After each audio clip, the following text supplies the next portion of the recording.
Em nome do Pai, e do Filho, e do Espírito Santo. Amém. Veni Sancte Spiritus, veni per Maria. Estamos aqui mais uma vez, eu, Padre João Cláudio, no nosso curso online, Combatendo o Bom Combate, para os membros do nosso canal, Padre João Cláudio. Estamos hoje, terminamos na 10ª aula, que teve a aula A e a aula B.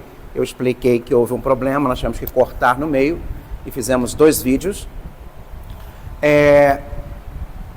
Mas a aula 11 a gente iria começar, de fato, o capítulo 1, falando sobre os fenômenos préternaturais, né? E aí vai ser, o capítulo 1 vai ser aspecto bíblico, histórico e teológico dos dons préternaturais, os fenômenos, na verdade, dons não, fenômenos préternaturais, que são esses fenômenos da ação do mal. Porém, eu acho melhor, antes, fazer uma última introdução. Por isso, a aula 11 é uma última introdução, lutando como Davi. Vocês já repararam que a foto da nossa aula é Davi, né, jogando a funda e derrotando Golias.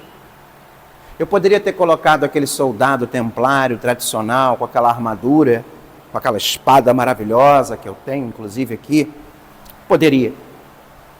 Mas não é esse o espírito de luta, na minha humilde visão, que Deus nos propõe a ter contra Golias. O Golias aqui é o demônio, mas o Golias aqui também pode ser o mundo, e o Golias aqui pode ser a nossa própria concupiscência, a nossa própria fraqueza. Nós vamos estudar aqui a demolologia, os fenômenos préternaturais. Porém, é muito importante sabermos que vamos entrar nessa luta como Davi entrou na luta contra Golias. Davi era soldado? Não. Davi se preparou como soldado? Não. Nem a armadura de Saul coube em Davi. Davi, inclusive, foi não sem uma armadura, sem uma proteção. Você pode ver isso aqui em 1 Samuel, capítulo 17. Primeiro livro de Samuel, capítulo 17, você vai ver ali. É claro que essa história é uma história muito rica, muito bonita. Primeiro, porque, se você reparar, Davi nunca chamou Golias de gigante. Quem chamava eram os soldados. Eram as pessoas, era o povo.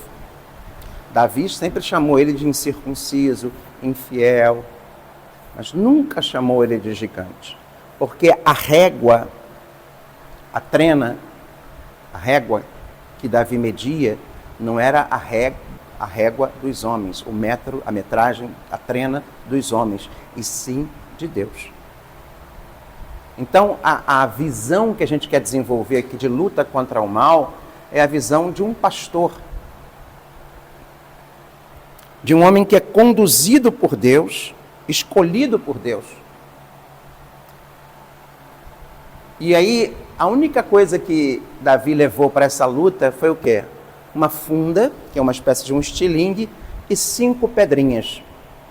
E eu me lembro muito do nosso querido Padre Jonas Abib, Monsenhor Jonas Abib, saudoso, futuro santo da igreja, se Deus quiser, um homem que eu tive o privilégio de conhecer.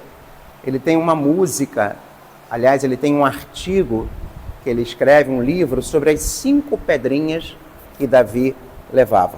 Obviamente, aquelas pedras, né, a história é muito interessante na Bíblia. Ele leva uma para Golias e as outras 4 para os irmãos de Golias, que estavam ali, se precisasse lutar, ele ia lutar. Mas o pessoal ficou tão admirado, estupefacto com aquela vitória, ele acertou uma pedra na cabeça, o gigante lá, o Golias, cambaleou, caiu, Ele foi lá, pegou a própria espada de Golias, cortou a cabeça e levantou. Eu, particularmente, Padre João, eu venho de um esporte chamado jiu-jitsu. Eu nasci praticamente dentro de uma academia de jiu-jitsu. Dei meus primeiros passos num tatame de jiu-jitsu. Na minha infância toda eu pratiquei esse esporte. Eu sou a segunda ou terceira geração da minha família nesse esporte. E nesse esporte, é o único esporte que o menor, o mais fraco, ele pode ganhar o mais forte. Por isso que, diferente das outras lutas marciais, existe uma categoria no jiu-jitsu chamada absoluto, onde todos os pesos, todas as idades se enfrentam. Uma única categoria. Eu sou peso pesado, me inscrevo lá na categoria para lutar. Eu vou lutar com um peso leve, um peso pena. E tem alguns casos, hoje em dia, é mais dividido por faixa etária. Antigamente, não. Antigamente, um idoso podia lutar com um jovem, enfim. Porque a luta do jiu-jitsu, que é uma arte, ela é capaz de, ao ser dominada essa técnica, um mais fraco ganhar o mais forte. É bem diferente. E eu tento adaptar essa experiência que eu tive no jiu-jitsu para as coisas de Deus. Por isso que eu peguei essas 5 pedrinhas que o Padre Jonas escreveu, e ele nomeia essas pedras como pedras que vai te ajudar a derrubar esse Golias do mal. O demônio, o mundo e as suas seduções, e você mesmo e a sua concupiscência, a sua brecha aberta. Primeira pedrinha, a oração com o coração. Essa oração ela pode ser o rosário, o terço. Você pode rezar a quaresma de São Miguel, terço da misericórdia.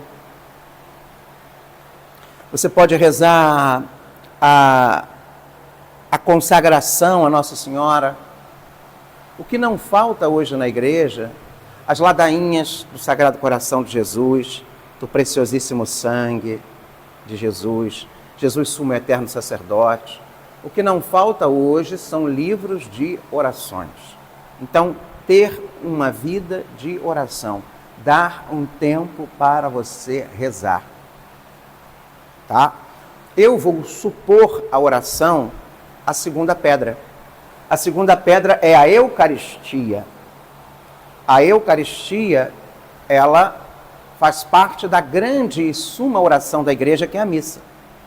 Então, a Eucaristia, você pode recebê-la, comungá-la, participando da Santa Missa, ou na adoração ao Santíssimo. A adoração ao Santíssimo é algo poderoso, algo purificador.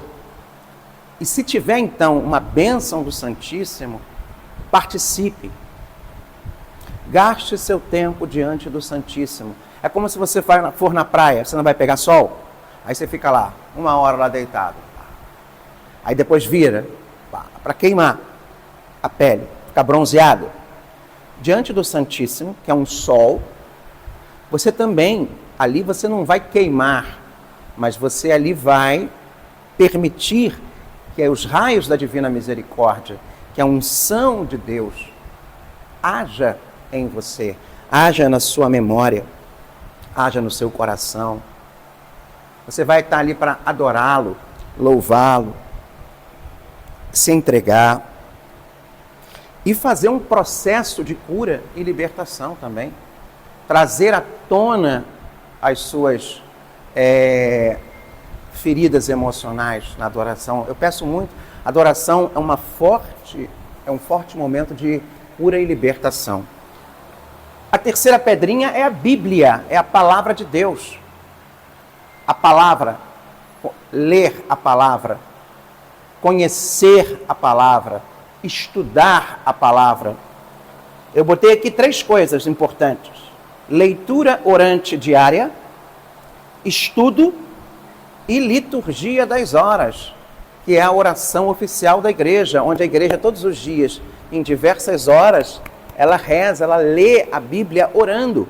É uma leitura orante da palavra de Deus. Uma escuta da palavra, uma leitura da palavra, um entendimento da palavra é fundamental. A quarta pedrinha é o jejum e a penitência. O jejum e a penitência. Hoje nós temos outras novas formas de jejum, não só comida.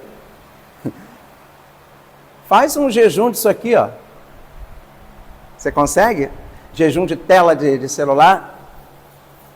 Faz isso, você consegue ficar quanto tempo? Eu estava vendo um vídeo de uma criança, até viralizou, antes de ser colocada sobre a tela de um celular e depois, o comportamento dela. Era uma criança normal, tranquila, feliz, interativa. Depois que ela ficou dependente de tela, e quando tiraram a tela da criança, nossa, ela ficou agressiva, não se interagia com mais nada, gritava, impulsiva.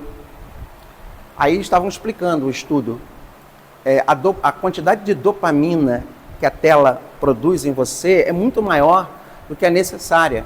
Então você fica viciado. E quando se tira aquilo ali que a criança estava tendo, é crise de abstinência. Então o jejum e a penitência é uma pedrinha importante para a gente carregar. E a última, a confissão sacramental, mas fazendo um bom exame de consciência. Essas 5 pedrinhas vão te ajudar a derrubar o Golias. Vamos agora então para a nossa próxima aula, onde nós vamos iniciar o nosso estudo. Fiquemos em paz.